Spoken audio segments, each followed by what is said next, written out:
بسم اللہ الرحمن الرحیم نحمده ونصلی علی رسوله الکریم اما بعد فاعوذ باللہ من الشیطان الرجیم بسم اللہ الرحمن الرحیم۔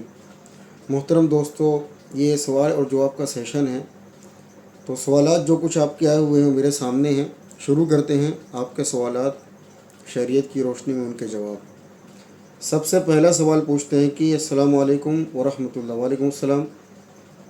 معلوم یہ کرنا تھا کہ خواب کے اندر کسی کو ہاسپٹل کے اندر ایڈمٹ دیکھنا، بیمار دیکھنا، یعنی بہت شدت سے بیمار ہیں، بہت ہی زیادہ وہ بیمار ہیں اور اس کے حالات بہت زیادہ سیریس ہیں، تو اس کی کیا تعبیر ہوگی؟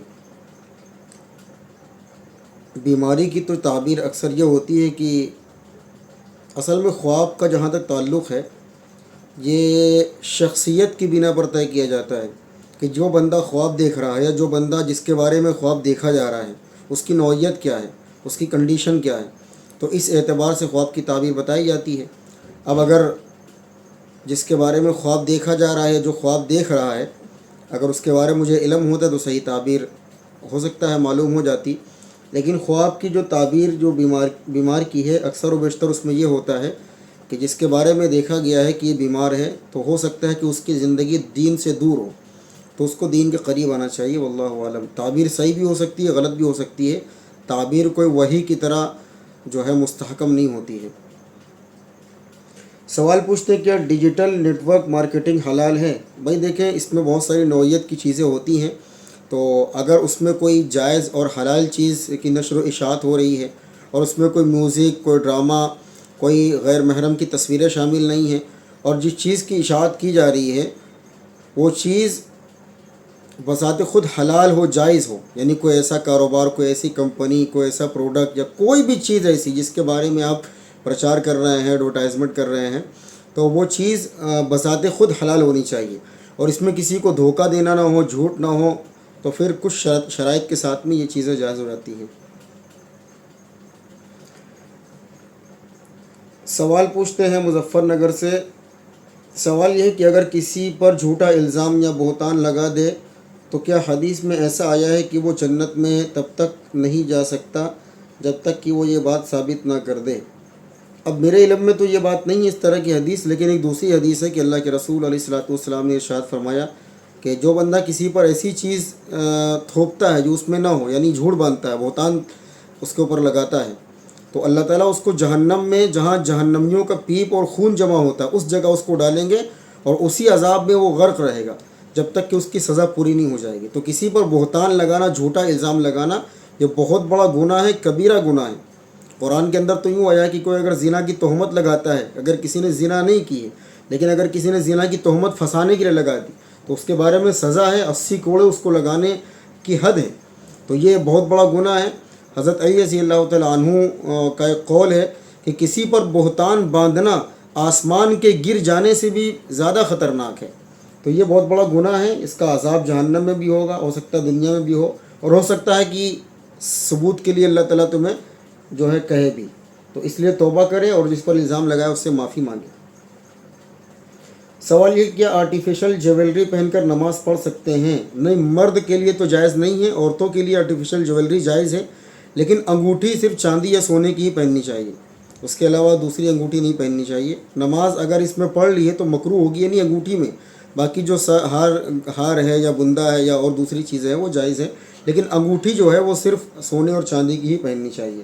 تو نماز باقی جیولری میں تو صحیح ہو جاتی ہے، اور انگوٹھی بھی اگر کوئی تانبے کی، لوہے کی، پیتل کی پہنی ہے تو کراہت کے ساتھ میں ادا ہو جائے گی، لیکن نماز ہو جائے گی۔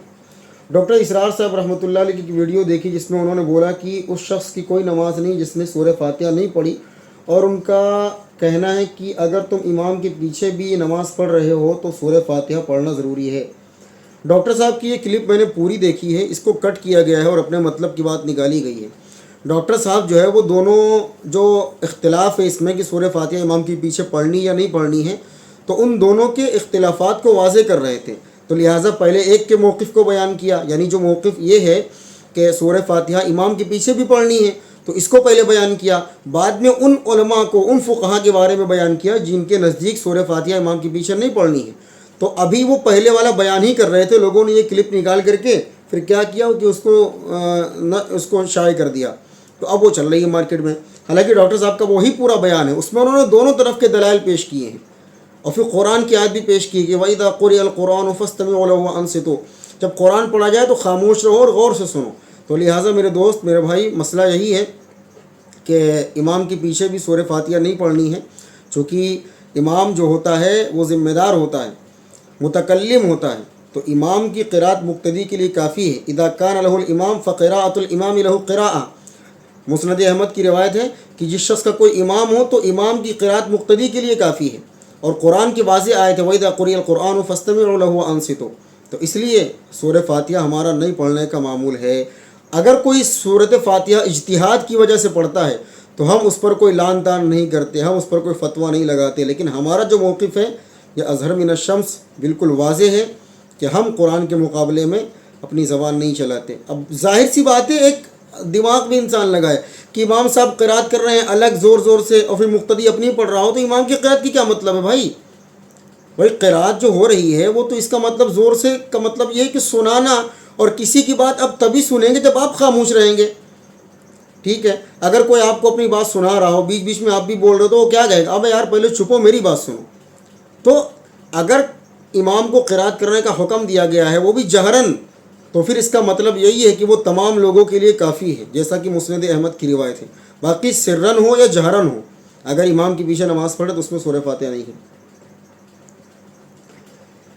ایک مسئلہ یہ ہے کہ فرسٹ ٹائم عمرے کے لیے جا رہا ہوں تو کیا ہم کو پورے بال کٹوانے پڑیں گے عمرہ کرنے کے لیے؟ دیکھیں، حلق یا قصر یہ عمرے کا احرام اتارنے کا اور عمرے کے پورا ہونے کا لازم جز ہے۔ اگر کسی نے حلق یا قصر یعنی بال نہیں کٹوایا، سر نہیں مڑایا، تو وہ عمرے سے نہیں نکلے گا، احرام سے نہیں نکلے گا۔ تو اگر وہ اپنے ملک واپس چلا آیا، حدود حرم سے باہر چلا گیا، تو اس پر دم لازم ہو جائے گی۔ تو اب بال کٹوانے کا جہاں تک مسئلہ، دیکھیں دو باتیں، ایک ہے پورے سر کے بال مونڈا دینا، اور ایک ہے ایک ایک پور بالوں کی کٹوا دینا، تو دونوں جائز ہے، لیکن سر مونڈانا زیادہ افضل ہے۔ اور اگر کوئی ایک ایک پور اپنے بالوں کے تمام حصے کا، چوتھائی ہے لیکن تمام حصے کا کٹوا دیتا ہے، تو اس سے بھی اس کا عمرہ ادا ہو جائے گا۔ تو اگر آپ چاہیں تو پورا مونڈا دیں سر، حلق کروا لیں، یا تو اگر آپ چاہیں تو ایک ایک پور کے برابر بال کاٹ دیں ہر طرف سے۔ بھائی یہ سوال ہے کہ نکاح کا، آج کوئی نام ہی نہیں لکھ رہا، سب انجان بن کے کہہ رہے ہیں سوالات اپنے۔ نکاح کا سنت طریقہ کون سا ہے مفتی صاحب، اور نکاح میں کن چیزوں سے بچنا چاہیے؟ دیکھیں، نکاح کا سنت طریقہ یہی ہے کہ لڑکا اور لڑکی کے درمیان رضامندی ہو جائے، اور ان کے گھر والوں کے درمیان کہ بھائی فلاں تاریخ میں نکاح کرنا ہے، اور سنت کے مطابق بہتر یہ ہے کہ مسجد میں لڑکی کے گھر والے، ان کے گھر والے اور دو گواہ کی موجودگی میں نکاح پڑھوا لیں۔ بہتر یہ ہے کہ مسجد میں نکاح کیا جائے، اس میں برکتیں زیادہ ہیں۔ اگر کوئی مسجد میں نہ کرے تو بھی کوئی دقت نہیں ہے، تو دو گواہ ہوں اور اس میں قاضی نکاح پڑھا دیں، اور اس کے بعد میں کچھ بھی نہ ہو، ختم ہو معاملہ۔ اب پھر اس کے بعد میں بیوی کے حقوق جو ادا کریں، شب زفاف جو ہے، شب عروسی جس کو بولتے ہیں، یعنی دلہن کی رات، تو وہ ادا کریں، اور اس کے دوسرے یا تیسرے دن ولیمہ کرے، سنت کی نیت سے، دکھاوے کی نیت سے نہیں، بس یہ ہے۔ اور اس میں مہر ہے کہ آپ بیوی کو مہر ادا کریں۔ بہتر یہ ہے کہ فرسٹ نائٹ ہی مہر ادا کر دیں، یہ زیادہ بہتر ہے۔ اپنی حیثیت کے مطابق اچھی سے اچھا مہر دینا چاہیے، اور اتنا بھی نہ ہو کہ دینے کی بھسوٹ نہ ہو، آپ مہر میں لکھا دیں 2 لاکھ روپے لیکن آپ دے نہیں سکے زندگی بھر۔ اپنی حیثیت کے مطابق اچھا مہر ہو، اور بیوی کو نقد دیا جائے، ادھار کے چکر میں نہ رہا جائے۔ یہ لوگ کہتے ہیں ادھار بعد میں دیں گے، تو موتیں ہو جاتی ہیں لیکن مہر نہیں دیتے۔ یہ مہر لازم ہوگا، اگر آپ دیے بغیر مر گئے تو آپ کے جو بچے ہیں ان کو دینا لازم ہوگا، ورنہ پھر آپ گنہگار ہوں گے، اور بیوی آپ کی مہر کا مطالبہ کرے گی، حشر کے میدان میں اس کو حق حاصل ہوگا۔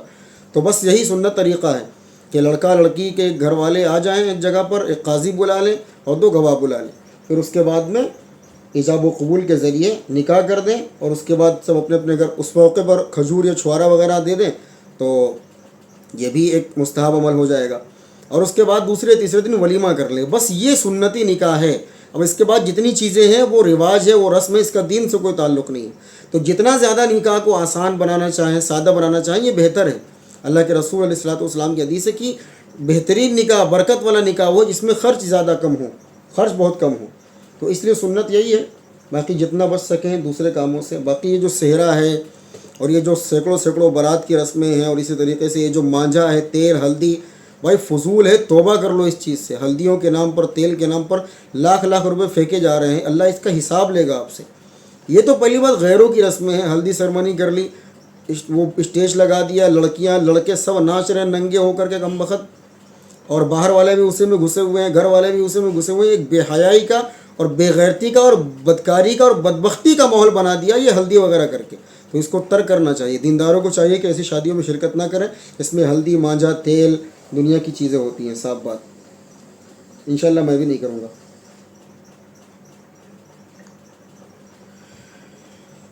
مولانا صاحب، مسلمان کس کنڈیشن میں سونا پہن سکتا ہے؟ دیکھیں، سونا عورتوں کے لیے تو جائز ہے لیکن مردوں کے لیے جائز نہیں ہے. تو مرد حضرات کسی بھی کنڈیشن میں سونا نہیں پہن سکتے. امتیاز صاحب گورکھپور سے کہتے ہیں کہ ڈاکٹر اسرار صاحب نے کہا تھا کہ ایک مسلمان کو اتنا قابل ہونا چاہیے کہ وہ نماز پڑھے اور اپنے والدین کا جنازہ خود پڑھائے اور اپنی بچیوں کا نکاح خود پڑھائے. اسلام میں کوئی مولوی پروفیشن نہیں ہے، ہم نے خود مولوی پروفیشن بنایا. اس پر آپ کیا کہیں گے؟ ڈاکٹر اسرار صاحب رحمۃ اللہ علیہ، اللہ ان کے درجات بلند فرمائے، اس امت کا عظیم سرمایہ تھے اور اللہ نے ان سے بہت کام لیا ہے. اللہ نے انہیں بہت بڑا مرتبہ بھی عطا فرمایا تھا، اور جو انداز بیاں ان کا ہے میں سمجھتا ہوں شاید کسی کا ہو. جو اصلاح کی امت کی فکر اور جو اللہ کا پیغام ان تک پہنچانا، یہ یونیک تھا ان کا یہ انداز. تو اللہ نے ان سے بڑا کام لیا ہے. قرآن کے لائن سے ان کی بڑی خدمات تھیں، تو اللہ تعالیٰ ان کو جزائے خیر دے.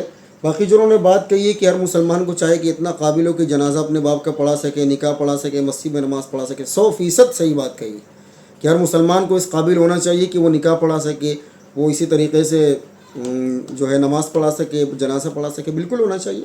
باقی نیچے والی جو بات ہے یہ مختلف ہی ہے، اس سے ان کا مطلب کیا تھا یہ سمجھنا ہوگا کہ ڈاکٹر صاحب کے کہنے کا مطلب کیا تھا. جہاں تک میں نے پوری کلپ سنی ہے یہ والی، لوگوں نے آدھی یہ والی، اسلام میں کوئی مولوی پروفیشن نہیں ہے، اس کو خوب وائرل کیا اور مولویوں کے خلاف خوب استعمال کیا. حالانکہ ڈاکٹر اسرار صاحب نے اسی بیان میں علماء کرام کی قدر و منزلت کو بیان کیا ہے.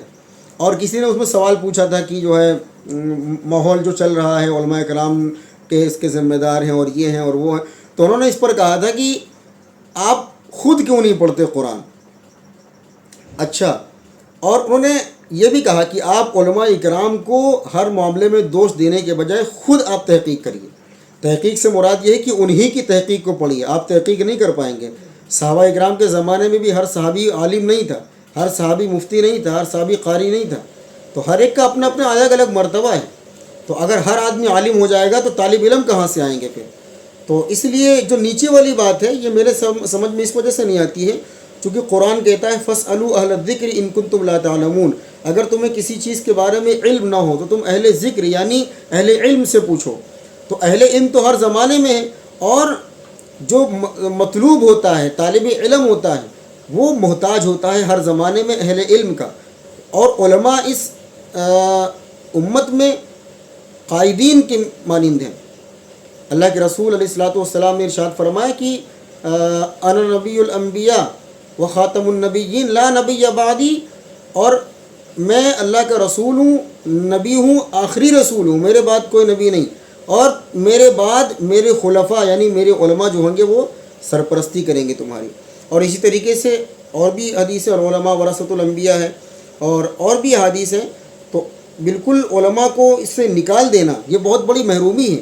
خود ڈاکٹر اسرار صاحب رحمۃ اللہ علیہ کہتے ہیں کہ میں نے جو کچھ کام کیا ہے دین کا، میں نے جو کچھ سیکھا ہے، سکھایا ہے، پڑھا ہے اور پڑھایا ہے اور جو بیان کیا ہے، یہ میں پورا کریڈٹ دیتا ہوں مولانا شبیر احمد عثمانی اور مولانا انور شاہ کشمیری رحمۃ اللہ علیہ کو. میں نے جو کچھ سیکھا ہے، پڑھا ہے، پڑھایا ہے، وہ ان دونوں حضرات سے ہی سیکھا ہے، یعنی ان کو پڑھ کر کے سیکھا ہے.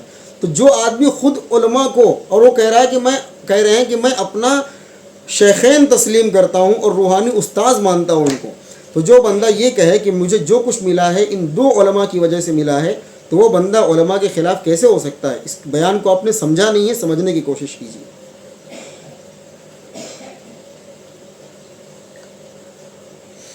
اظہر صدیقی صاحب لکھنؤ سے کہتے ہیں نماز جنازہ میں پہلی تکبیر کے بعد ثنا پڑھنا ہے یا سورہ فاتحہ؟ پہلی تکبیر کے بعد میں آپ کو ثنا پڑھنا ہے. دھیان رہے سورہ فاتحہ نماز جنازہ میں واجب اور لازم نہیں ہے. اگر کوئی پڑھنا چاہے تو پڑھ سکتا ہے، لیکن جمہور صحابہ اکرام کا مسلک یہی ہے کہ سورہ فاتحہ نماز جنازہ کا حصہ نہیں ہے. اگر کوئی ایز اے دعا پڑھنا چاہے تو پڑھ سکتا ہے، ایز اے تلاوت وہ مکروہ ہے. جائز نہیں ہے. باقی کوئی پڑھے گا اگر مستحب سمجھ کے یا اسی طریقے سے جائز سمجھ کے اس کی دعا کی غرض سے تو جائز ہے. طلحہ ملک بارونکی سے کہتے ہیں کہ ایسے دوستوں کے بارے میں کیا خیال ہے جن سے جب کہیں گھومنے کا کہا جائے تو پیسہ نہیں ہے بول کر جانے سے منع کر دیتے ہیں، اور ہم دو دوست کہیں چلے جاتے ہیں گھومنے کے لیے تو منہ پھلا کر پھر جو کہو بھائی دیکھو یہ شرعی مسئلے پوچھنے کے لیے ہے یہ جگہ. آپ اپنے دوستوں کی پرابلم دوستوں میں سولو کروائیں. تو باقی اگر آپ کو اس سے اتنی محبت ہے تو اگر وہ کمزور ہے تو آپ دونوں اس کا خرچ برداشت کر کے اس کو ٹرپ پہ لے جائیں. تو دوستی کا تو یہ حق ہوتا ہے نا، اور دوست کا بھی یہ حق ہوتا ہے. اگر کوئی دوست آپ کا پریشان حال ہے، پیسے نہیں ہیں، تو آپ اس کی مدد کر دیجئے، یہ بھی تو ایک حق ہے. باقی منہ پھلانے والی عادت تو لڑکیوں کی ہے، لڑکوں کی نہیں ہے. تو ایسے دوستوں کو ان چیزوں سے باز آنا چاہیے. سلمان صاحب امیٹھی سے کہتے ہیں کیا کھڑے ہو کر وضو کر سکتے ہیں؟ جی ہاں کر سکتے ہیں کھڑے ہو کر کے وضو، لیکن اس کا معمول بنانا اور جان بوجھ کر کے ایسا کام کرنا یہ صحیح نہیں ہے، سنت کے خلاف ہے. باقی کوئی سچویشن ایسی ہوتی ہے تو کھڑے ہو کر وضو کرنا جائز ہوگا. جیسے بعض اوقات ٹرین میں ہی انسان ہوتا ہے، بعض اوقات کئی ہوٹل میں ہوتا ہے، واش بیسن لگی ہوتی ہے، بیٹھنے کا انتظام نہیں ہوتا تو اس میں وضو کر سکتا ہے، کوئی برائی نہیں ہے، لیکن اس کو معمول نہیں بنانا چاہیے. مظفر نگر سے کیا نبی صلی اللہ علیہ وسلم نے فرمایا تھا کہ قیامت کے نزدیک ان پڑھ لوگ فتوے دیں گے؟ صحیح بخاری کی روایت ہے کہ اللہ تعالیٰ علماء کو اس طرح نہیں ختم کریں گے کہ ایک بار میں سب کو ختم کر دیں، بلکہ ایک ایک کر کے علماء کو اٹھائیں گے. علم کو اس طرح نہیں ختم کریں گے کہ بالکل صفایا کر دیں، بلکہ ایک ایک کر کے علماء کو اٹھائیں گے. اور جب علماء دنیا سے ختم ہو جائیں گے تو لوگ جاہلوں کو اپنا سردار بنا لیں گے، اور جاہل علم نہ ہونے کے باوجود فتویٰ دیں گے. نتیجہ یہ ہوگا کہ خود تو گمراہ تھے، اوروں کو بھی گمراہ کر دیں گے. تو اس لیے علماء حق سے جڑیے. اگر دو چار عالم خراب ہے تو پوری کمیونٹی خراب نہیں ہوتی کسی کی بھی. اگر دو چار ڈاکٹر فراڈ ہیں تو سارے ڈاکٹروں سے وشواس نہیں اٹھایا جا سکتا. تو اس لیے میرے دوست علماء سے جڑیے. مفتی صاحب کیا قرآن شریف کی ہندی میں تفصیل پڑھ سکتے ہیں؟ کیا نبی پاک نے صاحب کو قرآن سکھائی ہے یا عربی میں ہونے کی وجہ سے صاحب خود سیکھ گئے تھے؟ تھوڑا تفصیل سے بتائیے. دیکھیے اللہ نے حضور اکرم صلی اللہ علیہ وسلم کو ہر قسم کے علوم سے نوازا تھا جو اللہ کو ضروری معلوم ہوا. تو قرآن کا بھی علم ہے، شریعت کا بھی علم ہے، اور دوسری چیزوں کا بھی علم ہے جو اللہ نے سکھایا. قرآن عربی میں تھا، اور قرآن کو کسی اور زبان میں پڑھنا جائز نہیں، نہ لکھنا جائز ہے. اس کے ترجمے کو، تفسیر کو آپ ہندی میں پڑھیں، اردو میں پڑھیں، انگریزی میں پڑھیں، فرینچ میں پڑھیں، جاپانی، کوئی بھی لینگویج آپ پڑھیں، مراٹھی پڑھیں، کچھ بھی پڑھیں، لیکن قرآن کا جو متن ہے، آیات ہیں، اس کو نہ کسی اور زبان میں پڑھنا جائز ہے نہ لکھنا جائز ہے. تو اس لیے عربی سیکھیے، اور اس کے ترجمے اور تفسیر کے لیے کوئی بھی بھاشا آپ کا سہارا لے سکتے ہیں، ہندی ہو، اردو ہو، عربی ہو، کوئی مسئلہ نہیں. سوال یہ کہ اگر جھوٹا الزام، یہ تو ہو گیا بھائی. فیروز صاحب بہرائچ سے پوچھتے ہیں کہ سوال یہ ہے مفتی صاحب کہ کبھی کبھی ایسا ہوتا ہے کہ فجر میں غسل کرنے کی وجہ سے جماعت سے نماز نکل جاتی ہے، اس لیے گھر پر نماز پڑھنی پڑتی ہے، ایسے میں گناہ تو نہیں ہوگا جماعت چھوڑنے کا؟ جان بوجھ کر کے تو ایسا نہیں کرنا چاہیے کہ آپ غسل میں جان بوجھ کر کے تاخیر کریں. باقی غسل میں تاخیر ہو گئی ہے تو جب غسل ہی نہیں کرتے تو نماز کیسے پڑھتے؟ تو اس میں تو گناہ نہیں ہوگا. لیکن جان بوجھ کر کے اگر روزانہ جماعت کو ترک کرنے کی نیت کریں گے آپ اور ایسے عمل معمول بنائیں گے تو ظاہر سی بات ہے یہ صحیح نہیں ہوگا، یہ قابل ملامت عمل ہے. باقی نماز آپ کی ہو جائے گی، اللہ کا شکر ہے آپ پڑھ رہے ہیں. زید یو پی سے پوچھتے ہیں سوال یہ ہے کہ جب شیعہ مرتا ہے تو سنی خوش ہوتے ہیں اور جب کوئی سنی مرتا ہے تو شیعہ خوش ہوتے ہیں، آخر کیا وجہ ہے؟ اب یہ انہی سے پوچھنا چاہیے جو اس طرح کی حرکتیں کرتے ہیں. کسی کے مرنے پر تو خوشی نہیں ہونی چاہیے نا، کسی کافر کے مرنے پر بھی خوشی نہیں ہونی چاہیے. ہاں البتہ کوئی ایسا ظالم ہو جس نے ہزاروں جانیں لی ہوں معصوموں کی، تو اگر وہ مرے گا تو ظاہر سی بات ہے ان ہزار بچوں کے اور نوجوانوں کے جن کو مارا گیا ہے ان کے گھر والے تو خوشی منائیں گے. یہ تو فیکٹ ہے، یہ تو نیچر ہے. باقی کسی کے مرنے پر خوشی منانا یعنی کوئی ظالم نہ ہو اس کے بارے میں. اگر کوئی ظلم کر کے مرا ہے تو فطرتاً خوشی ہوتی ہے اس کے اندر سے کہ یہی ہے جس نے سینکڑوں معصوم بچوں کا قتل کیا تھا. تو جہاں تک ہو سکے معاملات کو اچھے رکھے، اور کیا کہہ سکتے ہیں.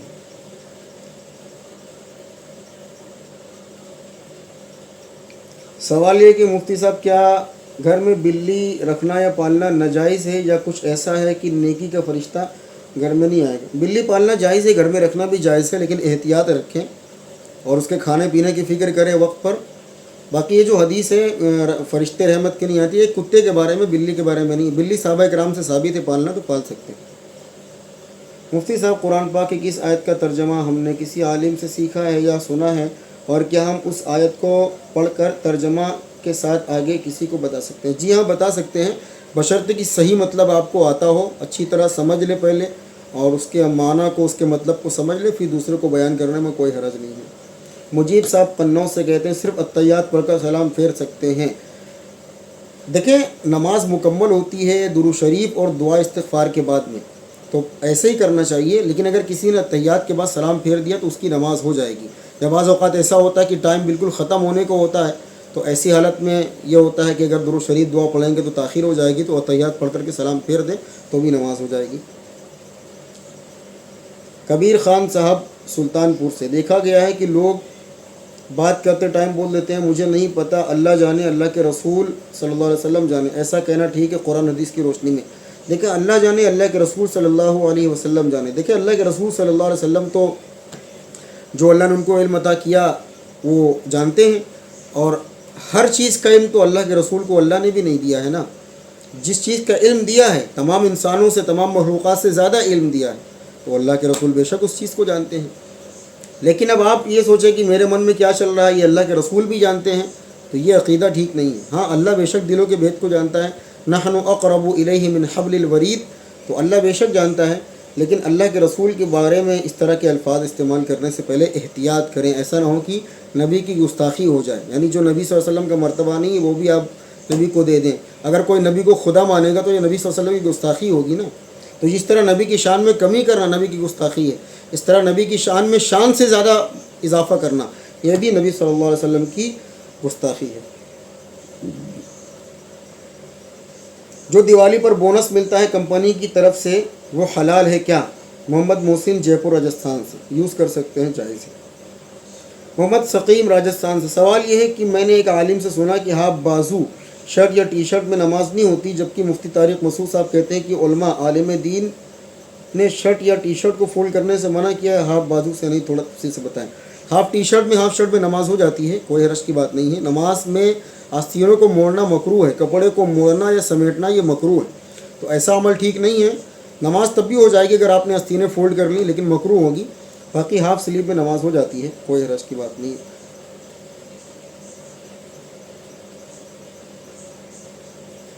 میرا سوال مفتی صاحب یہ کہ اسرائیل سے لڑنے کے لیے کیا کوئی دیوبندی جماعت وہاں پہ گئی ہے؟ ایک صاحب نے پوسٹ کیا تھا کہ حماس دیوبندی کی ہے جماعت ہے، اور ایک سوال یہ کہ مفتی صاحب، اچھا ایک سوال دو ہے، دوسرا سوال، پہلے سوال کا جواب دے دیا جائے یا دونوں پڑھا جائے؟ اچھا چلو پڑھ لیتے ہیں۔ اور ایک سوال یہ مفتی صاحب کی شیعہ پوری طرح سے اسرائیل سے لڑ رہے ہیں اور اسرائیل ڈھونڈ ڈھونڈ کر کے مار رہا ہے، تو کیا شیعہ کا اسرائیل سے لڑنا اللہ قبول کر رہا ہے؟ عرب ملک، سعودی، ترکی یہ سب بالکل چپ ہیں۔ کیا نصر اللہ جن کو اسرائیل نے ڈھونڈ ڈھونڈ کر مارا ہے ان کی موت پہ اہل سنت حضرات کو خوشی منانا درست ہے؟ دیکھیں، جہاں تک بات یہ ہے کہ اسرائیل سے لڑنے کے لیے کوئی دیوبندی گیا ہے، دیکھیں دیوبندی اور دیوبندیت کا تعلق بر صغیر سے ہے، ہندو پاک اور بنگلہ دیش سے ہے۔ پوری دنیا میں آپ دیوبندیت کو آپ لاگو کرنا چاہیں تو یہ آپ کی حماقت ہے۔ آپ یہ کہیں کہ شیعہ اور اہل سنت، تو حماس اہل سنت ہے، اور جو حماس نے کیا ہے پوری دنیا نے فلسطین کے لیے نہیں کیا ہے۔ اور لوگ جن کے آپ نام لینے ہیں تو بولتے ہم یہ کر لیں گے، وہ کر لیں گے، آج بدلا لیں گے، کل بدلا لیں گے، حالانکہ آپ کرتے کچھ بھی نہیں ہیں۔ لیکن حماس نے تو قربانی دی ہے اور اپنے آپ کو قربان کر دیا، اپنے آپ کو زیر کر دیا فلسطین کی آزادی کے لیے، تو بے شک حماس کا یہ عمل قابل داد ہے اور قابل رشک ہے، تو اللہ تعالیٰ ان کو جزائے خیر دے۔ دوسری بات آپ نے جو لکھی ہے، دیکھیں آپ نے، میں اس پر کوئی تبصرہ نہیں کرنا چاہتا۔ ابھی نصر اللہ کے بارے میں 2 دن سے سوشل میڈیا پر بہت ساری چیزیں لکھی جا رہی ہیں، کوئی لان تان کر رہا ہے، کوئی خوشی منا رہا ہے، کوئی جو رونا دھونا ہوتا ہے وہ ساری چیزیں ہیں۔ پہلی بات تو اگر آپ شہید مانتے ہیں تو روتے کیوں ہیں؟ شہید تو زندہ ہوتا ہے، رونے کا کیا مطلب ہے؟ اگر کوئی دین پر گیا ہے تو اس کی یاد میں رونا، یہ تو سمجھ لیجئے کہ آپ اس کی شان کو گھٹا رہے ہیں۔ دوسری بات یہ ہے کہ ایسا کوئی بھی شخص دنیا میں، بڑے سے بڑا شخص دین کے لیے کتنی بھی قربانی کر دے، حتیٰ کہ اس کو آروں سے چیر دیا جائے، مشین میں ڈال کے اس کو قیمہ بنا دیا جائے دین کے نام پر، پھر بھی جو قربانیاں صحابہ اکرام دے کر کے گئے ہیں ان قربانیوں تک وہ نہیں پہنچ سکتا۔ اور بطور خاص جب صحابیت کے اور صحابہ کرام کے امام اور صدیق اکبر کی بات کی جائے تو آپ سن لیجئے کہ اسلام میں سب سے زیادہ دین کے خاطر، اللہ اس کے رسول کے خاطر قربانی دینے والے شخص وہ حضرت سیدنا ابوبکر صدیق رضی اللہ تعالیٰ عنہ ہیں۔ اب جس بندے کو صدیق اکبر کی قربانی نہیں لگتی بلکہ وہ اس کو برا بھلا کہتا ہے، میں ڈنکے کی چوٹ پر کہتا ہوں ایسے شخص کی تمام قربانیاں میرے جوتے کی نوک پر بھی نہیں آ سکتی۔ یاد رکھیے، ایک بندہ اللہ کے رسول کے صحابی کو برا بھلا کہتا ہو، صدیق اکبر کو بے ایمان کہتا ہو، جس کے بارے میں نبی صلی اللہ علیہ وسلم کے کتنے ارشادات ہیں۔ آپ نے ان کو جنتی بزرگوں کا سردار بتایا، آپ نے اپنے بعد ان کو امام بنایا، آپ نے اپنے ساتھ حشر میں اٹھنے کی بشارت سنائی، آپ نے علل اعلان فرمایا کہ مجھے مردوں میں سب سے زیادہ صدیق اکبر سے محبت ہے، آپ نے ابوبکر عمر کا ہاتھ پکڑ کر کے فرمایا کہ میں حشر میں اسی طرح ہم لوگ اٹھیں گے۔ تو صدیق اکبر کا مقام ہے۔ حضرت محمد صلی اللہ علیہ وسلم کا جب آخری وقت ہوا تو آپ پر غشی طاری تھی، بیمار تھے، ہوش نہیں آ رہا تھا۔ آپ نے پوچھا کہ نماز ہو گئی؟ عشاء کی نماز غالباً تھی۔ صحابہ کرام نے کہا کہ نہیں، آپ کے انتظار میں لوگ بیٹھے ہیں۔ پھر آپ پر غشی آ گئی، بے ہوش ہو گئے، پھر ہوش آیا، پھر آپ نے پوچھا نماز ہو گئی؟ کہا نہیں، آپ کے انتظار میں بیٹھے ہیں۔ پھر غشی آ گئی اور پھر ہوش آیا تو پوچھا نماز ہو گئی؟ آپ نے فرمایا لوگوں نے کہا کہ نہیں، آپ کے انتظار میں سب بیٹھے ہوئے ہیں۔ تو آپ نے فرمایا کہ صدیق اکبر سے کہہ دو نماز پڑھا۔ یہ بخاری شریف کی روایت ہے۔ کس کو کہہ دو؟ جبکہ وہاں سارے صحابہ کرام موجود تھے۔ تو یہ اشارہ تھا کہ میرے بعد میرے مصلی پر اور میری امامت کا سب سے زیادہ حقدار وہ ہے، وہ صدیق اکبر ہے۔ اس کے بعد میں حضرت عائشہ رضی اللہ تعالیٰ عنہ نے غالباً حضرت عمر سے کہہ دیا کہ آپ شاید وہ سامنے رہے ہوں گے تو ان سے کہہ دیا، اور بعض لوگوں نے کہا کہ صدیق اکبر رضی اللہ تعالیٰ عنہ بہت زیادہ ایموشنل ہو جاتے تھے ہر بات پر، تو انہوں نے کہا ہو سکتا ہے کہ نبی کے مصلی پر کھڑے ہوتے ہوئے جذبات پر قابو نہ سکے، تو حضرت عمر کو کہہ دیا۔ حضرت اللہ کے رسول نے آواز سنی عمر کی، تکبیر تحریمہ، وہاں سے منع کر دیا کہ نہیں، میں نے کہا تھا کہ ابو بکر سے کہو کہ نماز پڑھائے، اور آپ نے حضرت عائشہ پر تنبیہ بھی کی، ڈانٹ بھی لگائی کہ تم لوگ کیا کرتی رہتی ہو، جبکہ میں نے کہا تھا کہ صدیق سے کہو نماز پڑھائے، تم نے عمر سے کہہ دیا نماز پڑھانے کے لیے۔ عمر جیسا بڑا صحابی، اب سوچو اس کو بھی اللہ کے رسول صلی اللہ علیہ وسلم صدیق اکبر کے بعد مرتبہ دے رہے ہیں، تو صدیق اکبر کا مقام کیا ہوگا؟ تو جو شخص اور جو جماعت صدیق اکبر کی قربانی کو قربانی نہیں مانتی بلکہ ان کو بے ایمان اور غاصب کہتی ہے، خدا کی قسم اس کی تمام قربانیاں میرے جوتے کی نوک پر، میری نظر میں اور تمام مسلمانوں کی نظر میں ان کی قربانیوں کی کوئی اہمیت نہیں ہے۔ جب تم نبی کے صحابہ کے وفادار نہیں ہو تو تم کس دین کے وفادار ہو جو دین نبی کے صحابہ تم پر لے کر کے آئے ہیں؟ تو بھیا میں اس بارے میں نہیں بولنا چاہتا کسی کی شخصیت کا نام لے کر کے، آپ خود سمجھ لیں کہ میں کہنا کیا چاہتا ہوں۔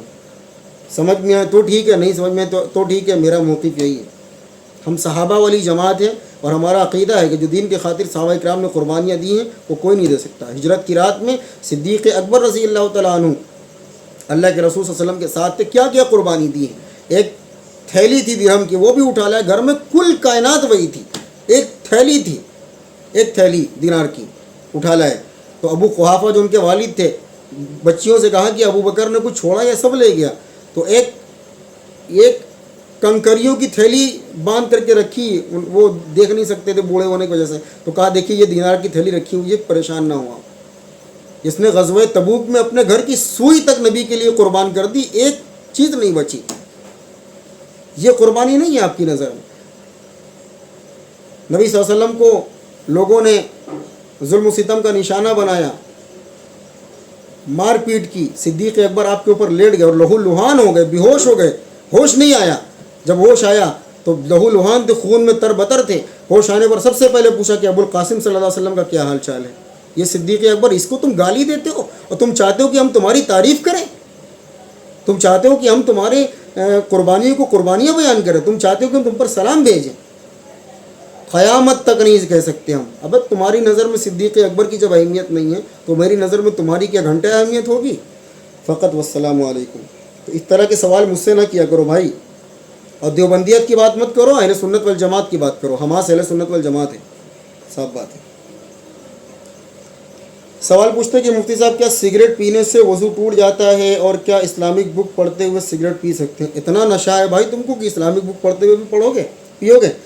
دیکھیں سگریٹ پیتے ہوئے اسلامک بک پڑھ سکتے ہیں، لیکن یار کوئی اگر اللہ کے رسول کی بات آ رہی ہو اس میں، تو آپ سگریٹ پی رہے ہوں، آپ کا دھیان سارا سگریٹ میں ہے، اور آپ اللہ رسول کی، یہ بات مجھے سمجھ میں نہیں آتی۔ میں ناجائز تو نہیں کہتا ہوں، جائز ہوگا، جائز ہے، لیکن یہ مناسب نہیں معلوم ہوتا۔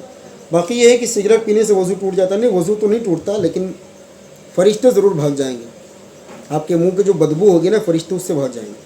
تو اس لیے اچھی طرح کلی کریں، غلالہ کریں، غرغرہ کریں، اور حلق کو صاف کریں، چونکہ وہ اندر تک گھسا ہوتا ہے اس کا دھواں اور کش، تو صاف کر کے آپ نماز پڑھیں، نماز ہو جائے گی انشاءاللہ۔ السلام علیکم۔